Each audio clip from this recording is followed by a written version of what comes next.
Good evening, everyone. I'm Ankit and you're watching Indian Express Analysis, which goes live every day at 4 p.m. on StudyIQ IS English channel. Today is 11th of June and we are going to discuss important news and articles from our favorite, the Indian Express newspaper. We'll start off our today's discussion by understanding Ranthambore Tiger Reserve. Why?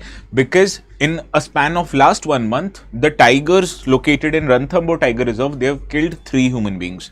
So this is a big news, and that is why the NTCA, National Tiger Conservation Authority, is looking to shift some of these tigers away to other protected areas so as to protect the people who are living in this protected area.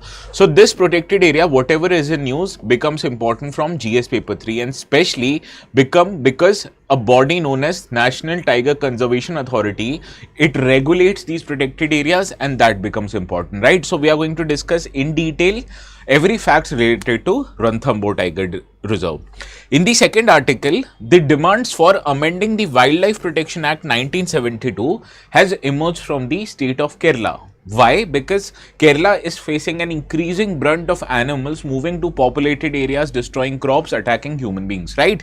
So in that regard, we'll try to understand how amendment of this particular act will prevent such instances of human and wildlife conflict, and what is Kerala demanding it and why it is demanding it. So everything from our today's discussion will be understanding this particular piece of act and also the species that has been used because of human wildlife conflict, that is a bonnet macaque. In the third article, now this is also relevant from GS paper 3. So our majority discussion today is relevant from GS paper 3. In the third article, we'll be covering about the Upper Siang project of Arunachal Pradesh. This project is in use because of a large scale demonstration and protest by local people. They say that their habitations, their ecology will be affected if the government goes ahead by constructing this hydropower project. So what is this hydropower project? Where it is going to be located, what kind of a river it is on, obviously it is on river Siang, and how it will impact the local communities, everything we'll understand in great detail in our today's discussion. This also pertains to environment section, so the relevant paper here again is GS paper 3, right? In the third article, in the fourth article, we'll be covering about a very important historical personality from the current state of Jharkhand, that is Bhagwan Birsa Munda.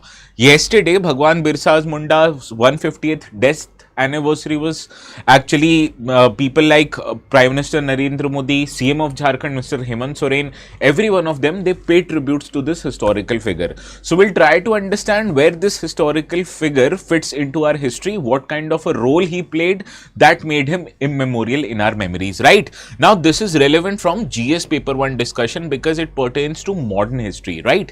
In the fifth article, we'll be covering about a very important crop in India. Although it is not grown that prominently in India, but it is consumed quite widely in India, that is known as asafoetida. Asafoetida, popularly it is known as hing in the northern part of the country. So people living in other parts of the country, please let me know what is the current name of asafoetida in your language. It is hing in Hindi. It is used widely in our food products, in our kitchens. Good evening, Augustine, Sipra, Kanchan, Rishi, Yashi, Baga, Jui, Shushmita, Chandan, Reshma, Perungayam. Okay, I guess Reshma, you are from Tamil Nadu, right? Inguva. Chandana, you are from which place? Okay. Hing in Gujarati only. Okay, Jui. Now, asafoetida is very important, so we'll discuss it from GS paper 3 perspective. Is India major producer of this crop? If not, where it imports this crop from? And also we'll try to understand the geographical conditions required to grow this kind of a crop, okay?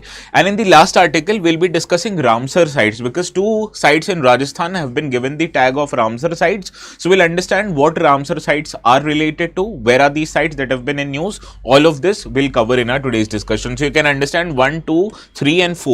These 4 articles are from environment perspective. So I'm actually very sad for today's discussion because there is no polity or no economy. So jokes apart, we'll discuss these 6 articles in great detail. Need not worry, okay?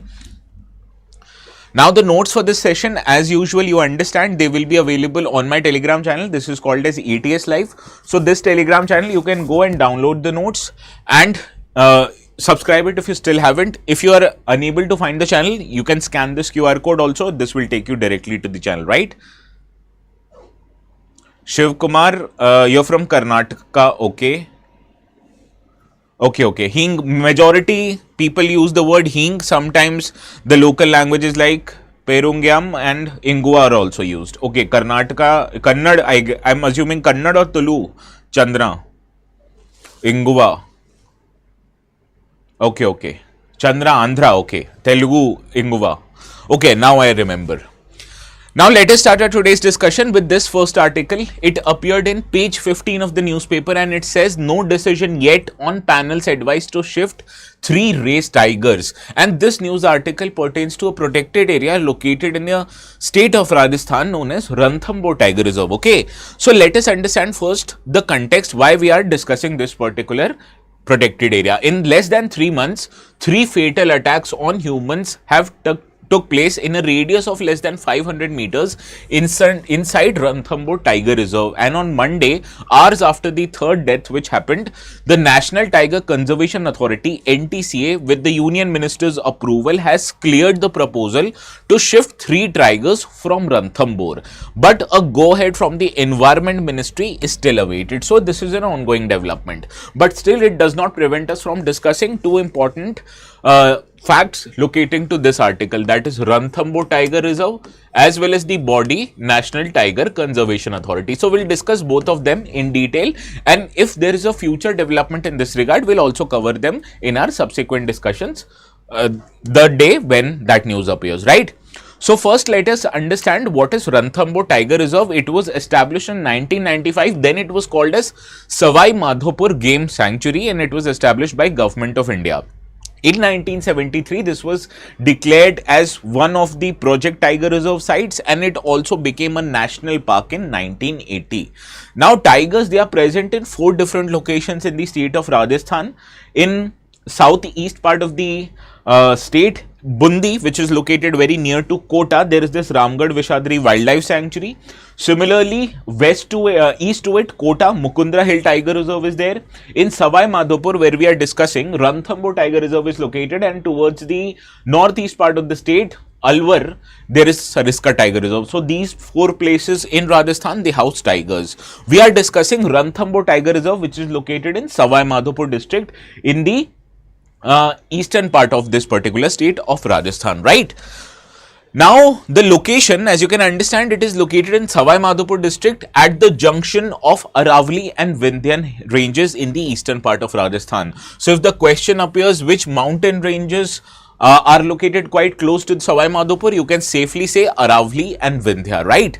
Now, this tiger reserve includes within it Ranthambore National Park, Savai Mansingh Sanctuary as well as Kela Devi Sanctuary. And the more important fact is that a UNESCO World Heritage Site, Ranthambore Fort, which is one of the important forts in the state of Rajasthan, Hill Fort, Ranthambore Fort is located inside this very tiger reserve.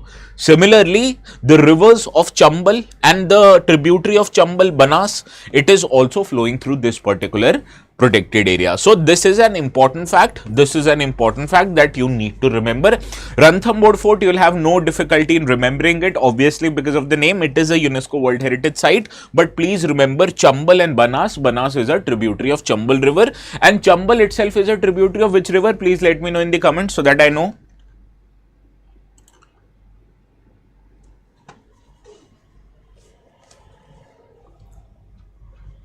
Well, Ranthambore Tiger Reserve, it is located on the terrain of Ranthambore Tiger Reserve. As you can understand by the state it is located in, it is characterized by rugged terrain which comprises of mix of hills, plateaus and valleys. So the areas which have high altitude, their Ranthambore Fort is created inside the Ranthambore Tiger Sanctuary. Whereas the plants or the trees that are available in the region, it consists mainly of tropical dry deciduous and thorn forest. You can understand by this particular iteration that rugged terrain mostly has thorn forest, and it is dominated by trees of species dhok as well as grasslands.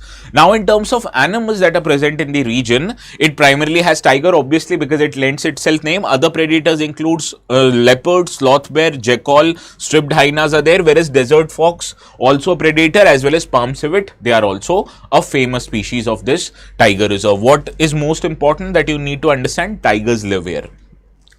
Now, let us understand National Tiger Conservation Authority. Why or what National Tiger Conservation Authority does. Now, it is a statutory body established under the Ministry of Environment, Forest and Climate Change, and it was established back in 2006 as per the provisions of Wildlife Protection Act 1972.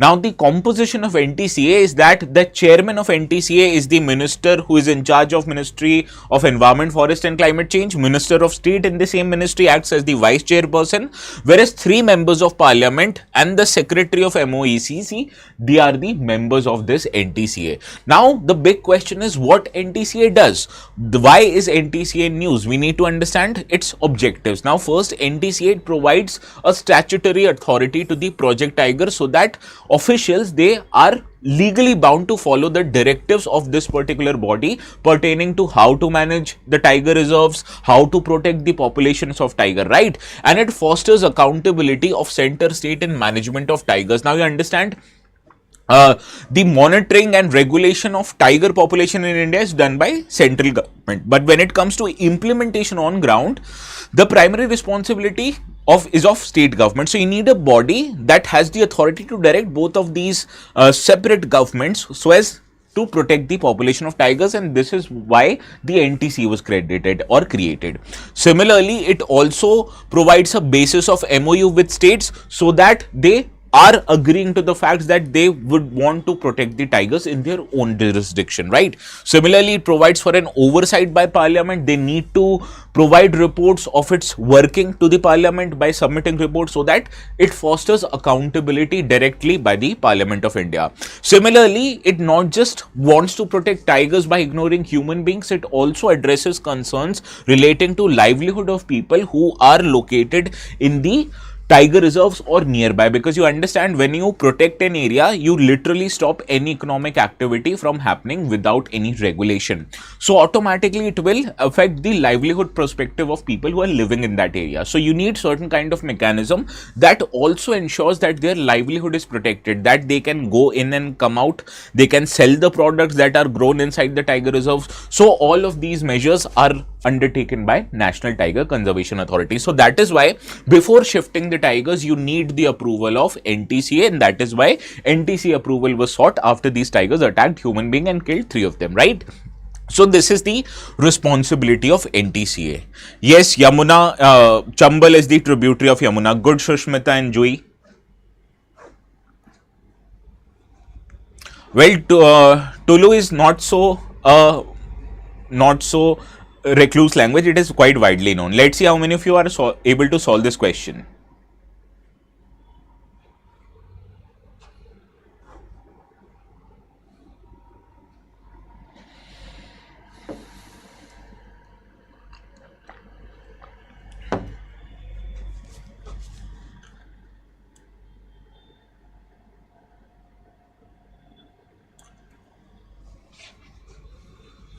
Well, it is located in eastern part of Rajasthan, known for its tropical thorn forest. Correct. Reserve was initially part of Savai Madhopur Game Sanctuary, established in 1955. Correct. It is one of the natural habitats of Great Indian Bustard. Incorrect. Great Indian Bustard's natural habitat is Desert National Park, right? Not the Ranthambore Tiger Reserve. Okay.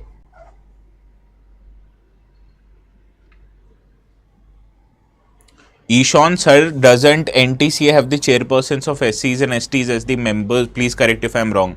Well, I need to cross check. You might be wrong. I definitely don't know for sure. So that's why I can't correct or incorrect you. Okay.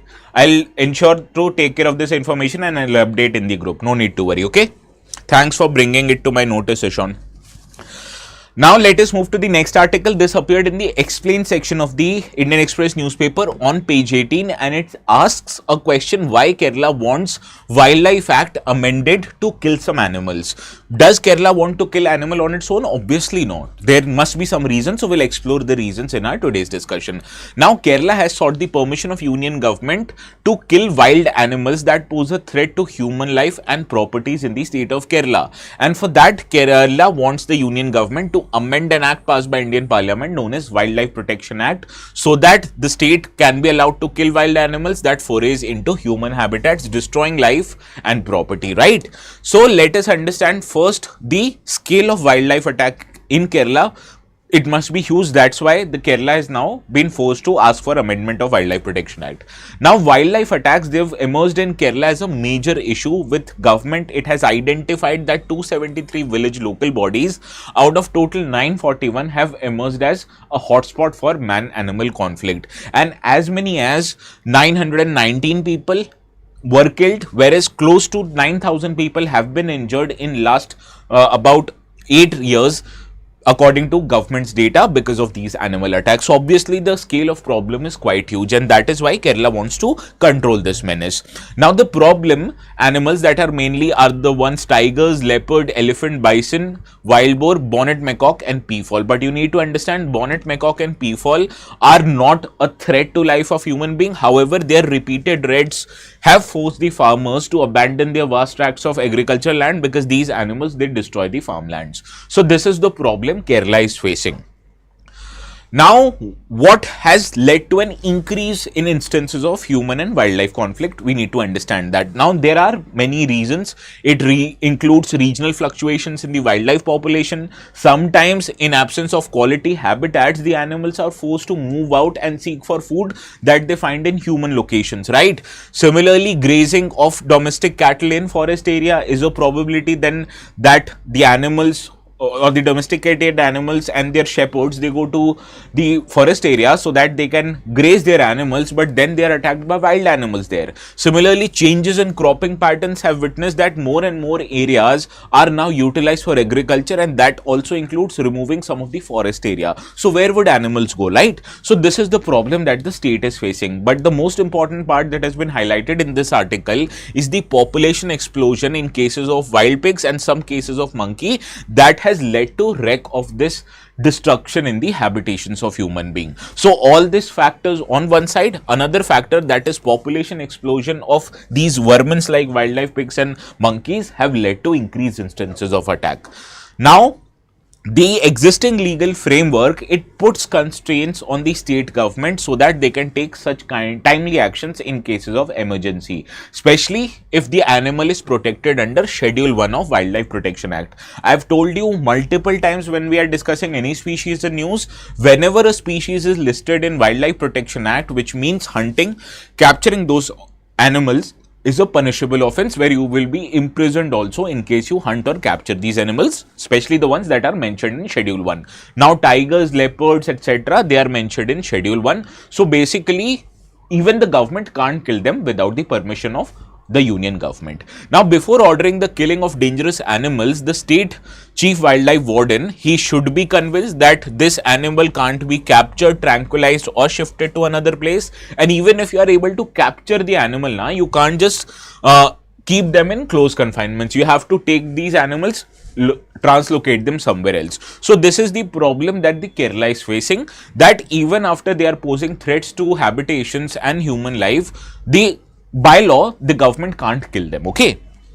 So for this problem, they've approached the central government. Another problem is that apart from the conditions laid in the Wildlife Protection Act, the government also need to follow advisory by National Tiger Conservation Authority as well as the authorities monitoring Project Elephant scheme, so that they are dealing with wildlife conflict. And district collector in Kerala, who is also an executive magistrate, he can order for removal of such animals in case they create public nuisance. But there are many court orders that are preventing the collectors from using their powers with regards to wild animals. So these are legal constraints on officials of state government that prevent them from killing or even capturing those animals, especially the ones that are mentioned in Schedule 1. So this is the legal problem Kerala government is facing.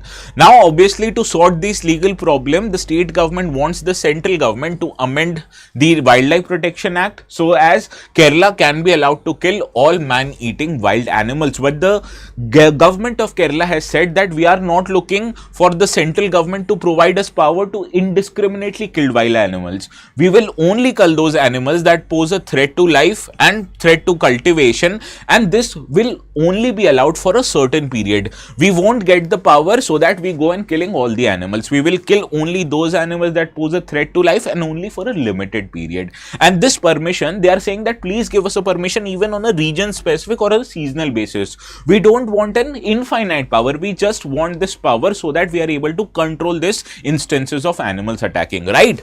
So on one side, this is Kerala's demand. Now, citing those demands, Kerala government has also said that all preventive measures like laying down the fencing, they have also failed to stop these animals attack. And in cases of wild boar especially, there is a regulation known as wild boar control system that you are allowed to hire licensed shooters who will kill these animals. But first you have to understand, or you have to ascertain the fact that these wildlife boar who are you going to kill, they are not pregnant.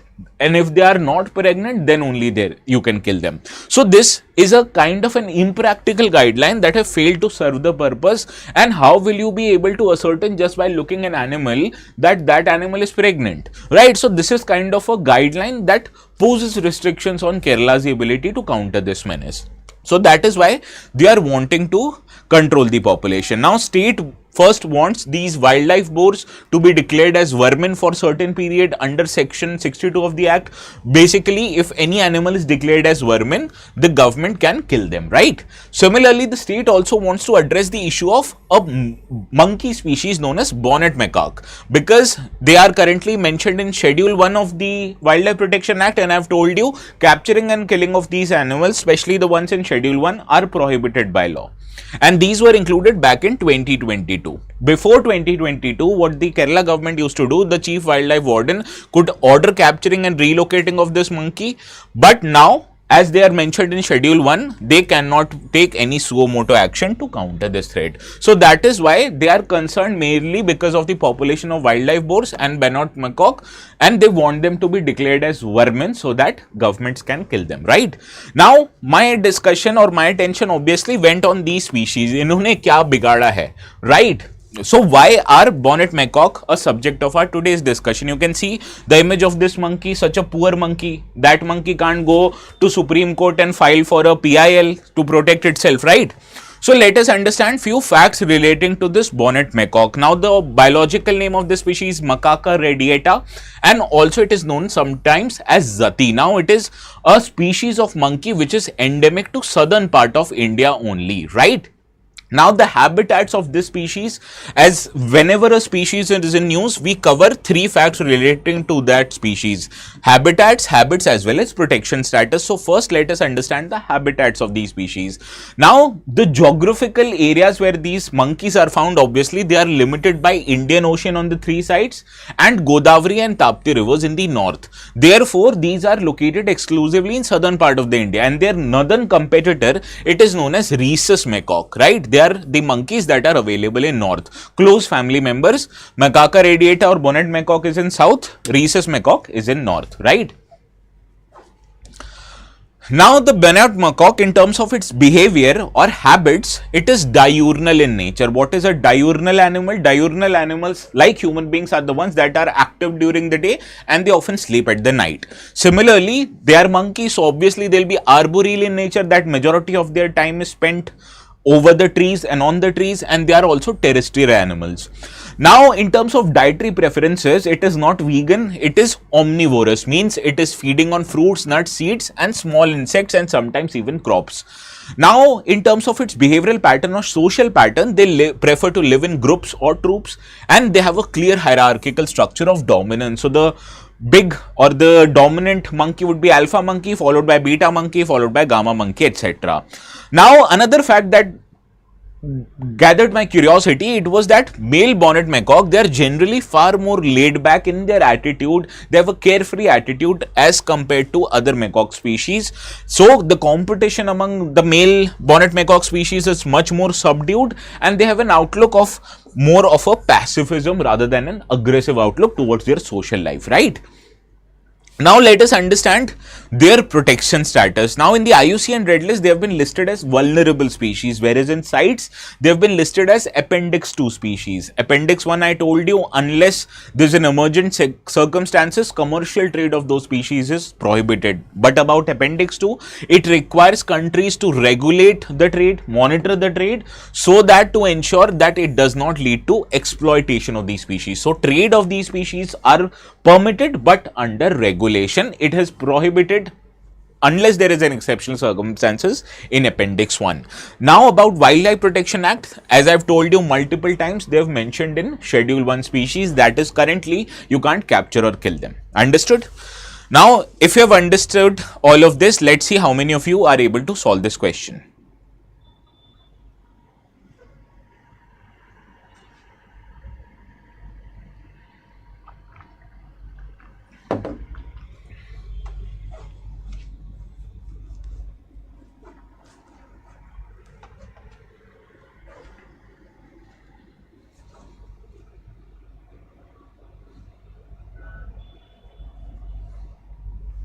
Well, the bonnet macaque is endemic to peninsular India and does not occur naturally in northern India. Correct. The species is known for its high adaptability and often lives in close proximity to human settlements. Correct.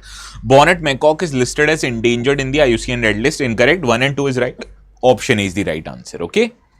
All of you have gotten it right. Baga, Dhakkan, Chandana, Shushmita, Yashi, Rishi, Reshma, Jui, Kanchan, Akash, all of you right. What is your real name, Dhakkan Babu? How does it looks like that when I pronounce someone's name as Dhakkan, right? Not very good. Yes, Reshma, it's vulnerable. Now about species that are in news, what is the legal status or what is the difference between say national park, tiger reserve, wildlife sanctuary? The differences, all of them in great detail is covered in our environment lecture, right? And in environment lecture, you can get it in our Pratigya batches, that is basically a GS Foundation batch. Right now we are taking admissions for evening batch and the sale is going on, which will get you this course at 28,999 and the admissions for this particular batch will close on 15th of June. To take admissions in one of your favorite batches, what you need to do now, you need to go to our website. You will be needing to create an account here by logging in with your mobile number. Once you're done with logging in, go to this and click Explore Courses. When you click Explore Courses, this tile actually shows you what kind of a language you want to take your education in, right? When you want to opt for an English batch, click on UPSC IS English. Once you're done, on the left, this first tile shows you the tile for Foundation P2I batches, that is Pratigya batch. Click on this. Once you click on this now, you'll see 39,999 is the course fees, just is applicable right now, but you can get admissions for discounts even on this amount. How to get discounts? Let me tell you. Click on buy now here first, right? Once you're done clicking on buy now, on a right, there is an option to add promo code. Go to the left and write ATS live and click apply. Once you click apply, see the discount of 7,000 rupees is applicable and the diamond batch right now is at 32,999. Okay. Platinum is at 27,999. Gold is at 19,999. The discount season is actually beginning from 12 midnight afterwards. So I'll request you, if you want to take admissions, take after midnight. You'll save much more money even on that amount, right? Do not forget to add the code ATS Live because this code only gets you the discount. Otherwise, you won't be getting the discount. Please save your hard-earned money, right?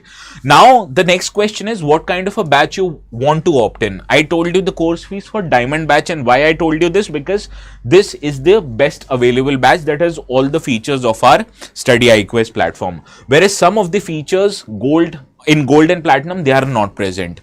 So the best part of the diamond batch is that you are getting a financial reward. In case you clear prelims, you'll be getting the full fees refund. Similarly, if you top the exams on a monthly basis now, you'll be provided a 11,000 rupees financial reward. Also, you'll be getting a residential program for both prelims and mains that you will be brought to Delhi. Every expenses, food, lodging, studies will be taken care of by StudyIQ, and you will be living in an atmosphere of competition that will promote you to do even better, right? So all of this benefit exclusively is available only in diamond batch. That is why I was telling you to take diamond batch. Otherwise, you are free to take any one of them. It's your wish, right? So let us continue our today's discussion by understanding this next article which appeared in yesterday's newspaper, but as yesterday we had so many articles, so I thought I would cover it today. So let us cover this article how is it pronounced? Is it Dhakan, Dhakkan? What is it?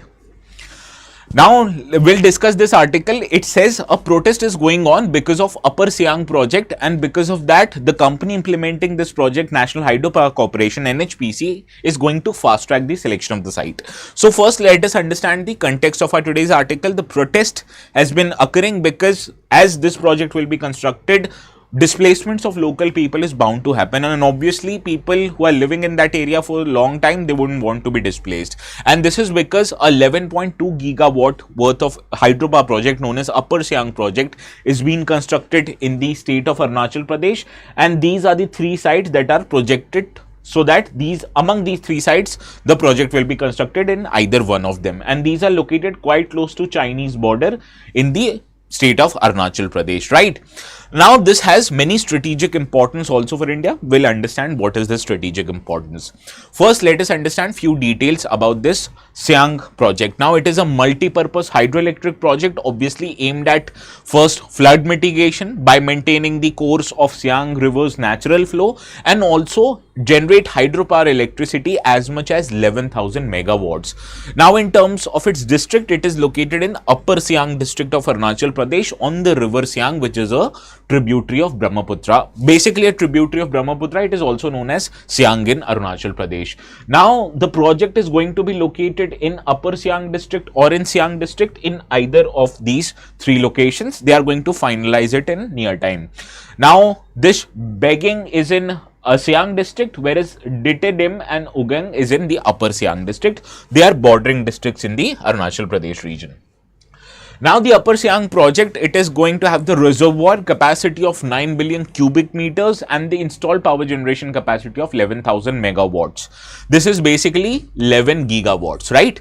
Now it is jointly developed by NHPC, National Hydropower Electric Corporation, and NEPCO, that is Northeast Electric Power Corporation Limited.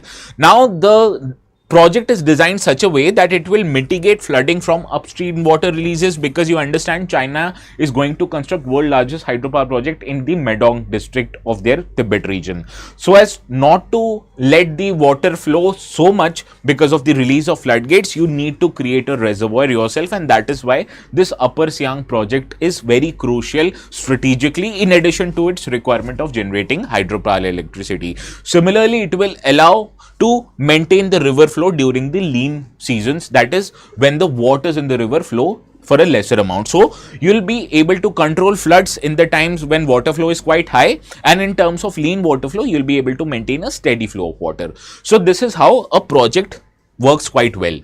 Now obviously it is quite important, especially because China, as I told you, is constructing a very big hydropower project in this Medong County in the Tibet region, which is a capacity of 60,000 megawatts or 60 gigawatts, and this is a super dam, and this will be nearly 3 times the amount of power generation capacity of currently the largest hydropower project anywhere in the world, that is Three Gorges Dam, also located in China. Similarly, using this project, China intends to divert water to its water scarce northern China or northwest China, right? So this is why China is constructing the project, and to counter the ill effects of this project, you require Upper Siang project. But obviously this project brings certain kind of concerns for local people. First concern is its unintended social and environmental impact. First, let us consider the social impact. Obviously, whenever a huge water reservoir is constructed, it leads to submergence of nearby villages and communities, and obviously what kind of a tribe is living in the nearby areas? That is the Adi tribe, and it will lead to displacement of these communities from their local areas. Similarly, it also threatens to have a several or a very severe environment impact. It will destroy the local ecosystems, wildlife habitats, as well as biodiversity, which is quite prominent in the state of Arunachal Pradesh. Also, because this project is located within the 100 kilometers from Indian borders, government does not require forest conservation or exemption from or permission from the Forest Conservation Amendment Act, because strategic projects located within 100 kilometers from Indian borders, the government is not required to take permission for the or fulfill the requirements of the act. So these are the concerns that are associated with the Upper Siang project. Now let us understand more facts about the river Siang on which this project is going to be constructed. Now this Siang river originally or originates in the Chemyongdong Glacier in Tibet, located quite close to Mount Kailash, where it flows as Sangpo in Tibet. Now, the major cities on which the Sangpo flows is the capital city of Tibet, Lhasa, as well as Shingatse. So, and it enters India in the upper Siang district of Arunachal Pradesh near Geling, and there it emerges as a Siang river, where it flows into Arunachal Pradesh. It goes through East Siang district, and it also flows through Pasighat in Arunachal Pradesh. Now, it travels nearly 52 kilometers in Arunachal Pradesh before it enters into Assam, and I told you when it enters into Assam, it joins two tributaries of Brahmaputra, that is Lohit as well as Dibang, and then it comes to be known as the Brahmaputra river. Now it flows through Assam for 750 kilometers before entering into Bangladesh. Eventually it drains out in the Bay of Bengal, right? So this is the Siang river. Now let's see how many of you. यार it's a good name, रहने दो, मैं मजाक उड़ा रहा था. That does not mean you also pull their leg. Okay Rishi.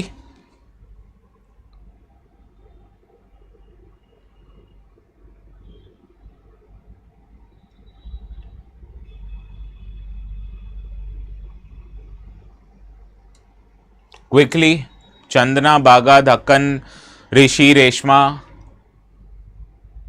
Jui.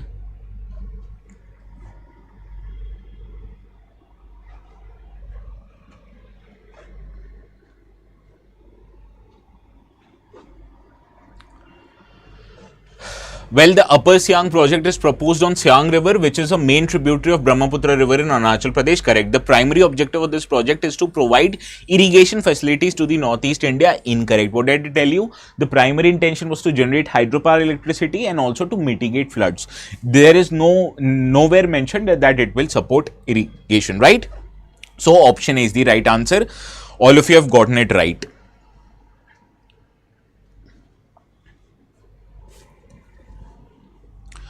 Now moving to the next article, this also appeared in yesterday's newspaper on page 6, and it talks about that Adivasi activists, they have been detained in Ranchi while they were paying tributes to the tribal icon Bhagwan Birsa Munda. Now obviously these protests, or what is the legal issue behind this, not important. What is important is the figure they are talking about, Birsa Munda. He is a very important figure in Indian modern history. Now Prime Minister Modi, the Chief Minister of Jharkhand, Mr. Soren, the Governor of Jharkhand, Mr. Santosh Gangwar, they paid their tributes to the tribal icon Birsa Munda on his 125th death anniversary. So obviously this tribal figure becomes very important. So let us understand details about him. Now, Bhagwan Birsa Munda, he was born on November 15th, 1875. I usually don't pay close attention to the dates, but here date is very important. Why is it important? I will let you know. So please remember the date. He was born in November 15th, 1875 in what is present the Khunti district in the state of Jharkhand, and this district is located in Chota Nagpur plateau. Now in Jharkhand there are many famous tribes like Santhals, like Munda. He belonged to Munda tribe, right? Now he grew up in a time in 1875. He was born in 1875, and this was the time when there was tribal exploitation going on in the region of then Bengal, which also included present day Jharkhand.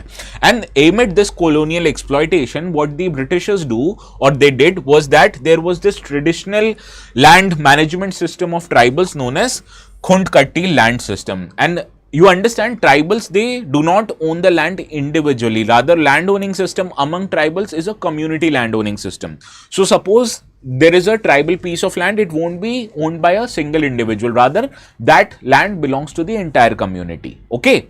So the Britishers, they changed this system and introduced zamindari system. In zamindari system, the Britishers, they appointed a zamindar who will be responsible for collecting the revenues and giving them from the farmers and depositing them with the Britishers. So effectively, the zamindars were made the new owners of the land, which betrayed the idea of community ownership that was followed under the Khund-Katti land system.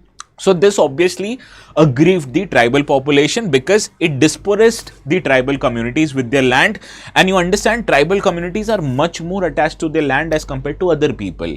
Therefore, once the zamindari system was implemented instead of Khund-Katti system, the tribal faced high rents. They were forced to act as a labor on their own community owned land, and some they even lost the possession of land, and it turned many tribals into landless laborers. So this was the state of tribals at the time of Britishers, and at the time Birsa Munda was in his formative years. Okay. Now, what you need to understand, he also is responsible for many religious and social reforms. Now, initially, he was educated in a German missionary school after he was converted into Christianity, but later on he realized after he went to the school that school was a tool for religious conversion, not as a tool for education. So he left the school and he established a new faith known as Birsa, encouraging the tribal fellows to return to indigenous tradition system, and his followers were known as Birsaites, who resisted Britishers' rule and opposed the feudal oppression that was done by Britishers. Similarly, he also, because of his work, he earned the title Dharti Aba, which is the father of earth, for his spiritual leadership and advocacy of tribal identity and tribal Swaraj, you can say, right? Similarly, he had a very important role in India's freedom struggle. He led Munda rebellion between 1899 to 1900. Sometimes he's also known as Ulgulan, which is the Great Tumult, right? Now, this rebellion was in response to British land policies like removal of the Khund Katte system and implementation of Zamindari system and forest laws, which restricted the tribal access to their traditional resources, which even included land as well as minor forest produce. Now, in this rebellion, he called for establishment of what was known as Munda Raj, or what is known as a form of self-rule like Swaraj, right? And he even launched guerrilla attacks against the British officials. Now, he also promoted a very famous slogan known as Abua Raj Sitar Jana, Maharani Raj Tundu Jana, which basically means let the queen's rule end and afterwards our rule will begin. Okay. So this was his prominent role in the freedom struggle. What you need to remember, he was the leader of Munda rebellion, also known as Ulgulan movement. Okay. Now, his impact and legacy even continues today. For example, his rebellion influenced or forced the Britishers to pass Chota Nagpur Tenancy Act of 1908, which restricted transfers of tribal land to non-tribals, and it recognized tribal rights over land, water and forest. And this Chota Nagpur Tenancy Act even regulates the land in present-day Jharkhand. He was arrested by British authorities in March 1900, and afterwards he died in mysterious circumstances in a jail in Ranchi, and now that jail is served as a museum in Ranchi, right? Now, his rebellion was short-lived, but he left a lasting legacy on tribal rights movement. Understand? Now, the jail in which he died has been constructed into a museum. So, you'll understand he has been commemorated and recognized quite widely in the state. I told you about his birth date, November 15th, right? So, November 15th is observed these days as a Janjatiya Gaurav Divas, which is a tribal pride day across India, not just in Jharkhand. So, that is why I told you his birth date was very important. Similarly, the same date also marks the foundation day of Jharkhand, because in this date only in 2000, Jharkhand was bifurcated from the erstwhile entire state of Bihar. A museum in Ranchi dedicated to his life and legacy has been set up. Even the domestic airport of Ranchi is known as Birsa Munda Airport. Similarly, inspired by his life, PM Janman Yojana, that is PM Janjati Adivasi Nyay Mahabhinyan of the central government, which is aimed at empowering and delivering justice to the tribal communities, has also been formed. So, you understand, museum, airport, etc. All of this is a long-lasting impression of his legacy in present-day Jharkhand, and not just in Jharkhand, to the entire tribal community living in India, right? So, this is why he is so important in Indian history. Now, there was this question in 2020. So, let's see how many of you are able to solve it. This is very basically easy after we have done discussing the question. Sunny, good evening.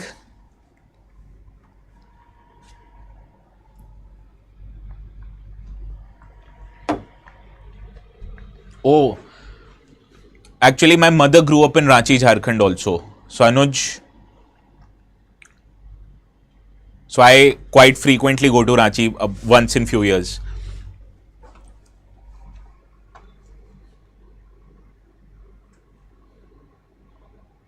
So what's the luck, Anuj?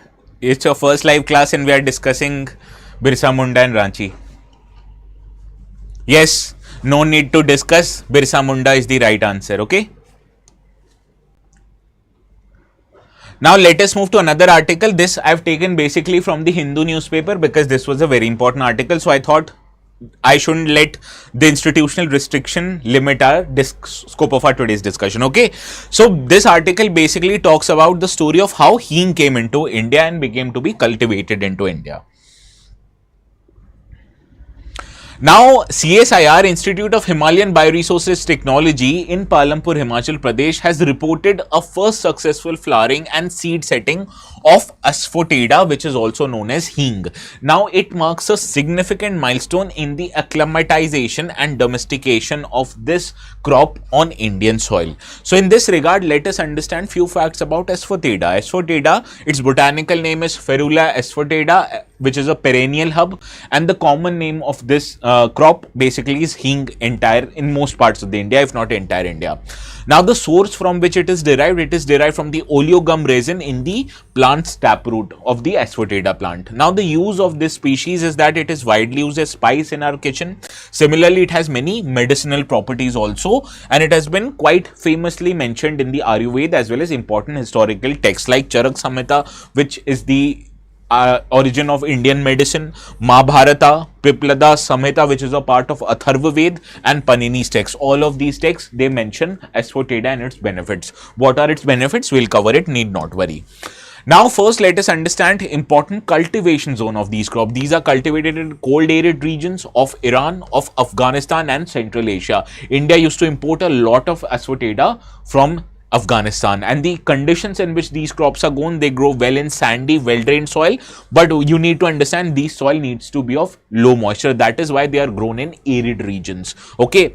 Now, this crop usually grows well up to 200 mm rainfall, but it can even tolerate rainfalls up till 300 mm annually. Now, the temperature range within which it flourishes well between 10 to 20 degrees centigrade, but it can tolerate temperatures as low as -4 degrees centigrade and temperatures as high as 40 degrees centigrade. Now, the zones where it can grow potentially in India, it includes Lahaul Spiti, Kinnaur in Himachal Pradesh, as well as Uttarkashi district in the Uttarakhand, and much similar high altitude valleys in India, right? So, the benefit of living in India is that all kinds of climate is available, from tropical climate in the south to mountain climates or colder climates in the northern Himalayan region, right? So, this is the one of the important features of India.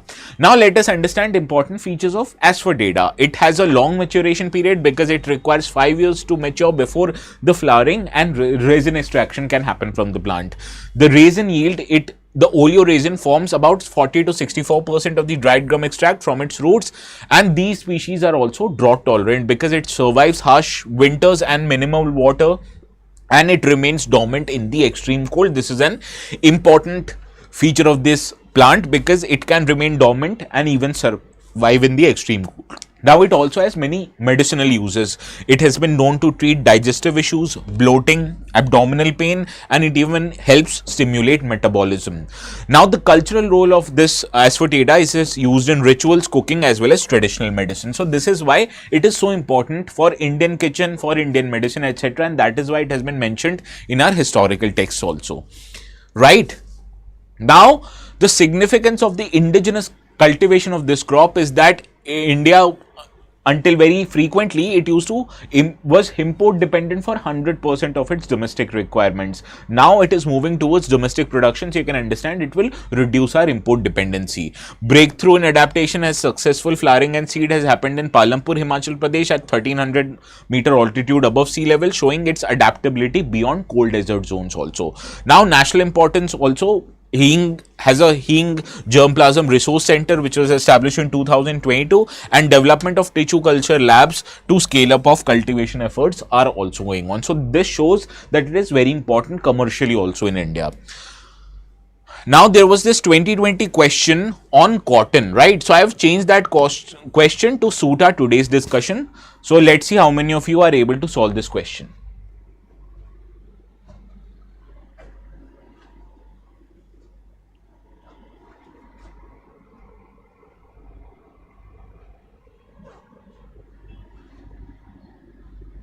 Before Ranchi went to be known as city of MS Dhoni, Ranchi was known as city of Birsa Munda or city of Albert Ekka.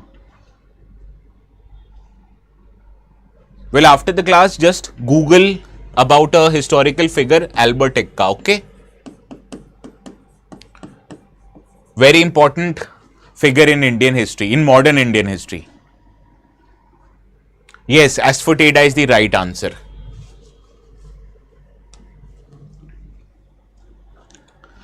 Now moving to the last article of the day, this talks about that Rajasthan's Udaipur and Phalodi sites have gotten Ramsar tag. Now this news article actually appeared last week, but due to some reason I missed out on it. So I did not wanted you to also miss out on it. So we are covering it today. Now India's Ramsar site tally has increased to 91, which is highest in Asia after recent addition of 2 wetlands in the state of Rajasthan. That is Kitchen and Menar, and they have received international recognition under the Ramsar Convention. So in this regard, let us first understand what are Ramsar sites. These are defined as wetlands of international importance under the Ramsar Convention, which was signed back in Iran under the aegis of UNESCO in 1971. And the purpose of giving certain recognition to certain wetlands, because it recognized their importance in essential ecosystem services, in supporting biodiversity and sustaining the local livelihood. Now the criteria based on which the wetlands are categorized as Ramsar site, they have to fulfill any one of these 3 requirements. They need to support rare or endangered species, they need to host significant population of birds, or they need to be critical in life cycle habitats like breeding and migration of species. So if they are able to fulfill either one of these 3 criteria, they are given recognition under the Ramsar Convention. Now, India became a signatory of Ramsar Convention back in 1982, and the first site that was designated as Ramsar site in India was Chilka Lake in Odisha and the Keoladev National Park, which is located in Bharatpur in Rajasthan. Now, with the latest addition, total number of sites of Ramsar sites in India become 91, covering about 13.5 lakh hectare lands in India. Now, in global ranking, India stands first in Asia and third globally after UK and Mexico. And the states that has highest amount of Ramsar site is Tamil Nadu, followed by Uttar Pradesh, then Rajasthan with 4 sites after the addition of Menar and Kichana, right? Now let us quickly understand few details about these sites. That is Kichan wetland in Phalodi. It is significant and renowned for attracting thousands of migratory birds, particularly the demoiselle cranes, which are locally known as kurja. And they are coming to this Kichan wetland every year, making it a prime spot for bird watching enthusiast. And the other site that we are discussing is the Menar wetland in the Udaipur district, and it is significantly known as Bird Village. It comprises primarily of 2 lakes, that is Brahma Talab and Dand Talab, that serve as a crucial habitats for migratory birds, including greater flamingo as well as peacocks, right? So these are the 2 sites that we had discussed, and with the addition of these 2, the total number of Ramsar sites in India stands at 91, making India third globally and highest in Asia. Okay, now this is the last question of the day. Let's see how many of you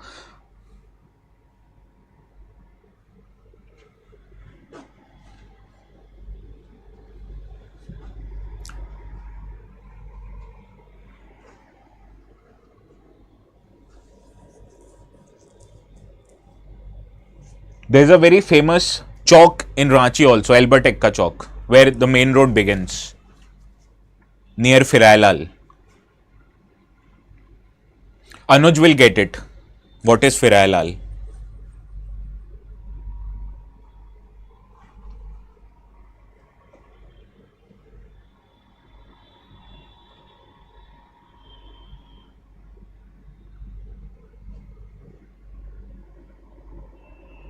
Well, the Ramsar Convention is an intergovernmental treaty adopted in 1971 for conservation and wise use of wetland, correct?